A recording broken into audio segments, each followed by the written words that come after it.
وہ روزہ جو میں چاہتا ہوں وہ یہ ہے کہ ظلم کی زنجیریں توڑیں، ایک دوسرے سے محبت، انسان سے محبت، انسان سے پیار۔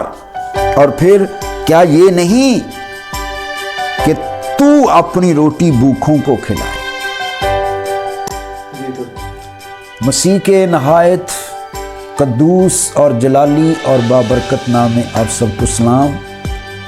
مسیح میں میرے عزیز بہن بھائیوں، آج ہم ایک بہت ہی ضروری مضمون پر خداوند کا کلام سیکھیں گے، جس کی اہمیت پوری کتاب مقدس میں واضح طور پر بیان کی گئی ہے، اور کتاب مقدس میں اس مضمون کو اتنا زیادہ بیان کیا گیا ہے کہ اگر ہم اس کی طرف بڑھیں تو میرا ایمان ہے ہماری روحانی، ہماری معاشی، ہماری جسمانی، ہماری بدن کی ترقی ہو سکتی ہے، اور وہ ہے روزہ۔ یہ ایک لفظ ہے روزہ، لیکن اس کے پیچھے بہت بڑی ترقی چھپی ہوئی ہے، بہت بڑی برکت چھپی ہوئی ہے۔ روزہ ایسا مضمون ہے کہ اس کے بارے میں بے شمار سوالات ہیں۔ آج کے اس پیغام میں ہم سب سوالوں کا جواب تو نہیں دے سکیں گے، لیکن پھر بھی اگر آپ کا کوئی سوال ہو تو آپ کمنٹس میں کر سکتے ہیں، ہم ضرور اس کا جواب بعد میں ریکارڈ کروا سکتے ہیں۔ تو میرے عزیزو، آج ہم خداوند کے کلام میں سے پڑھیں گے یسایہ کی کتاب، اس کا 58واں باب اور اس کی 6 آیت سے۔ ان آیات کے اندر بہت ساری روزے کے بارے میں تعلیمات ہیں، چند ایک باتیں ہم غور کریں گے۔ آئیے ہم کلام کی تلاوت کرتے ہیں۔ اگر آپ کے پاس کتاب مقدس ہے تو ضرور کھولیں یسایہ نبی کی کتاب 58واں باب اور 6 آیت سے۔ یہاں پر خدا نے ان آیات میں سب سے ضروری بات جو کی ہے کہ وہ روزہ جو خدا کا پسندیدہ ہے وہ کیا ہے؟ کیا وہ روزہ جو میں چاہتا ہوں یہ نہیں کہ ظلم کی زنجیریں توڑیں اور جوئے کے بندھن کھولیں اور مظلوموں کو آزاد کریں، بلکہ ہر ایک جوئے کو توڑ ڈالیں؟ کیا یہ نہیں کہ تو اپنی روٹی بھوکھوں کو کھلائے اور مسکینوں کو جو آوارہ ہیں اپنے گھر میں لائے، اور جب کسی کو ننگا دیکھے تو اسے پہنائے، اور تو اپنے ہم جنس سے روپوشی نہ کرے؟ تب تیری روشنی صبح کی مانند پھوٹ نکلے گی۔ یعنی جب تو ایسا روزہ رکھے گا جو خدا چاہتا ہے تو پھر کیا ہوگا؟ تیری روشنی صبح کی مانند پھوٹ نکلے گی، اور تیری صحت کی ترقی، یعنی یہ جسمانی صحت کی بات ہو رہی ہے، صحت کی ترقی جلد ظاہر ہوگی، اور تیری صداقت تیری ہراول ہوگی، اور خداوند کا جلال تیرا چنڈاول ہوگا۔ مسیح کے نام میں آمین۔ میرے عزیزو، کلام کا جو حصہ ہم نے تلاوت کیا، اس کے اندر روزے کے بارے میں بہت ہی ضروری تعلیم ہے۔ اس کی وجہ یہ ہے کہ روزے کی صورت ہمارے معاشرے میں بگڑ چکی ہے۔ ہم جس معاشرے میں رہتے ہیں، کچھ چیزیں ہم نے مسیحی روزے کے اندر داخل کر دیں، جبکہ خداوند کا کلام ہمیں یہ تعلیم نہیں دیتا۔ پہلی بات کہ روزے کے بارے میں جو چند ایک غلط فہمیاں ہیں۔ پہلی یہ کہ کچھ لوگ یہ کہتے ہیں کہ مسیحی جو ہیں ان کا روزہ یہ ہے کہ وہ پکا ہوا کھانا نہیں کھاتے، توے دی پکی نہیں کھاندے تے باقی سب کچھ کھاندے۔ یہ بہت ہی غلط بات ہے۔ روزہ جو لفظ، کیونکہ پوری کائنات میں یہ لفظ پہلی دفعہ کتاب مقدس میں استعمال ہوا، روزہ، اور اس کا لفظی مطلب ہی فاقہ ہے، اور اس کے مکمل معنی یہ ہیں، کیونکہ یہ پرانے عہد نامے کی زبان جو ہے وہ عبرانی ہے، تو عبرانی زبان میں روزے کے لیے جو لفظ ہے اس کا مطلب ہے اس حلق سے نیچے،